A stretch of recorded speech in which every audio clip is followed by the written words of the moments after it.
সন্তান লাভে জাকারিয়া আলাইহি ওয়াসাল্লাম এর মিনতি। মহান আল্লাহ তাআলা ইরশাদ করেন। সরল অনুবাদ।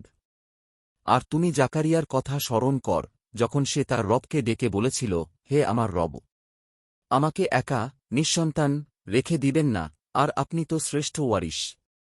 সূরা আম্বিয়া আয়াত ৮৯। সংক্ষিপ্ত ব্যাখ্যা। হযরত ইমরান আলাইহি ওয়াসাল্লাম ছিলেন বায়তুল মুকাদ্দাসের ইমাম। তাঁর স্ত্রীর নাম ছিল হান্না।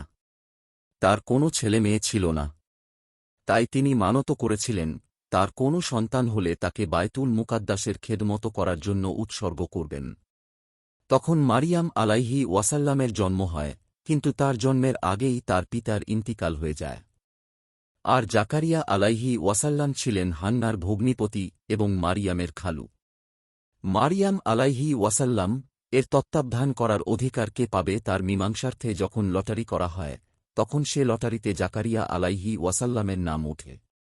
ফলে তিনি মারিয়াম আলাইহি ওয়াসাল্লাম এর দায়িত্ব লাভ করেন। আর এদিকে জাকারিয়া আলাইহি ওয়াসাল্লাম ছিলেন নিঃসন্তান।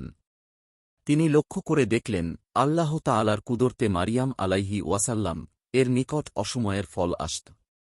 জাকারিয়া আলাইহি ওয়াসাল্লাম যখন এটা দেখলেন, তখন তাঁর খেয়াল হল যে, যেই আল্লাহ মারিয়ামকে অসময়ে ফল দিয়ে থাকেন, তিনি আমাকে এ বৃদ্ধ বয়সে সন্তানও দান করতে পারেন। একথা খেয়াল হতেই তিনি আয়াতে বর্ণিত এই দোয়াটি করেন। আল্লাহ তাআলা তাঁর দোয়া কবুল করেন এবং তাঁকে নবী ইয়াহিয়া আলাইহি ওয়াসাল্লাম এর মতো মহান পুত্র সন্তান দান করেন। তাফসিরে তাওজিহুল কোরআন, তাফসিরে মারিফুল কোরআন। শিক্ষা ও বিধান। ১. দোয়া হল মুমিনের সবচেয়ে বড় হাতিয়ার। জাকারিয়া আলাইহি ওয়াসাল্লাম বৃদ্ধ বয়সে উপনীত হয়েছিলেন, তাঁর স্ত্রীও সন্তান জন্মদানে অক্ষম ছিলেন। তবুও তিনি হতাশ হননি, বরং আল্লাহর কাছেই হাত তুলেছিলেন। এতে বোঝা যায়, যে কাজ মানুষের দৃষ্টিতে অসম্ভব, আল্লাহর কাছে তা অত্যন্ত সহজ। ২. কখনও আল্লাহর রহমত থেকে নিরাশ হওয়া যাবে না। বাহ্যিক সব কারণ শেষ হয়ে গেলেও আল্লাহর কুদরত শেষ হয় না। তাই জীবনের কোনো কঠিন পরিস্থিতিতে হতাশ না হয়ে আল্লাহর ওপর ভরসা রাখতে হবে। ৩. নেক সন্তান আল্লাহর বড় নিয়ামত। জাকারিয়া আলাইহি ওয়াসাল্লাম শুধু সন্তান চাননি, তিনি এমন উত্তরসূরি চেয়েছিলেন, যে দিনের কাজ চালিয়ে যাবে। তাই নেক ও দিনদার সন্তান কামনা করা অত্যন্ত গুরুত্বপূর্ণ। ৪. বিনয় ও নম্রতার সঙ্গে দোয়া করা উচিত। কেননা দোয়ার সময় বিনয়, অসহায়ত্ব ও আন্তরিকতা দেখেই আল্লাহ বান্দার দোয়া কবুল করেন।